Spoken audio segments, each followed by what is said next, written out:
Hi guys, I'm Megan. I am a Christ follower, and it wasn't always that way. I grew up in Yorkton in a very good home with no addictions, but somehow I still ended up into drugs. I started experimenting real young. At 15 years old, I got my first drug-related charge, and then it didn't stop. All it did was teach me how to continue to use and get away with it. My family tried everything, but they were very limited on what they could do because they had never seen addiction.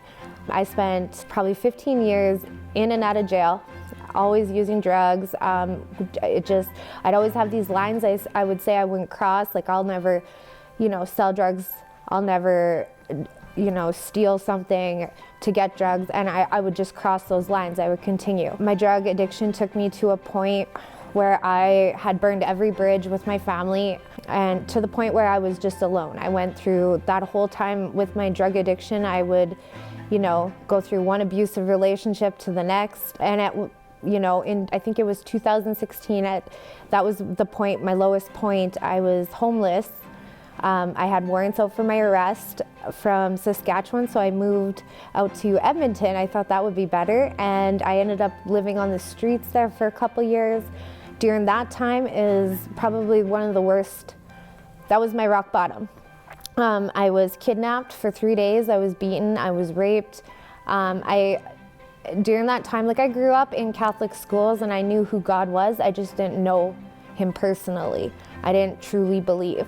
I had spent a lot of time bargaining with God, if you're really out there, if you really exist, help me get through this situation, or show me that you're here and help me get money or get out of this high-speed chase. And if He ever gave me what I wanted, it was always me. I was the God of my life. It was never Him. If I didn't get what I wanted, then it was His fault, and He doesn't exist, and He's a horrible God. And so after being raped, I was so broken.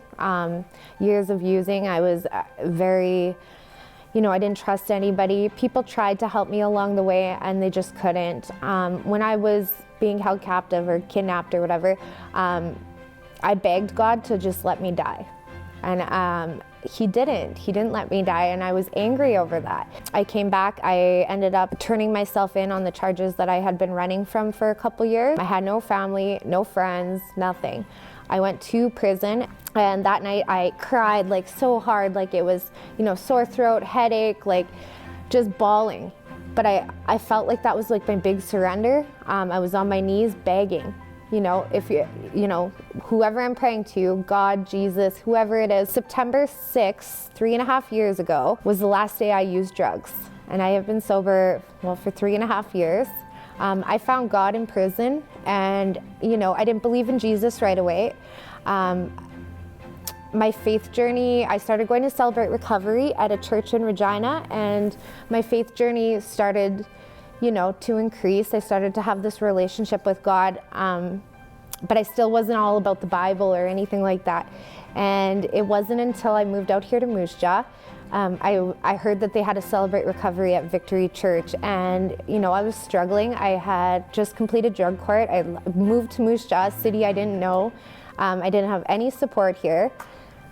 So I thought, I prayed about it, and I'm I'll just go check out this church, check out this Celebrate Recovery that they have there. And I have been attending church here ever since. I took the Alpha course that was offered last fall, and I met Jesus through that, and I now I truly believe I am forgiven because He died for me. So I've been sober ever since, and my biggest thing is to help other people now. To help them find their journey to Christ and their journey through addictions. Because if I can do it, if I can stay clean, anybody can. And if God can forgive me, He can forgive anybody.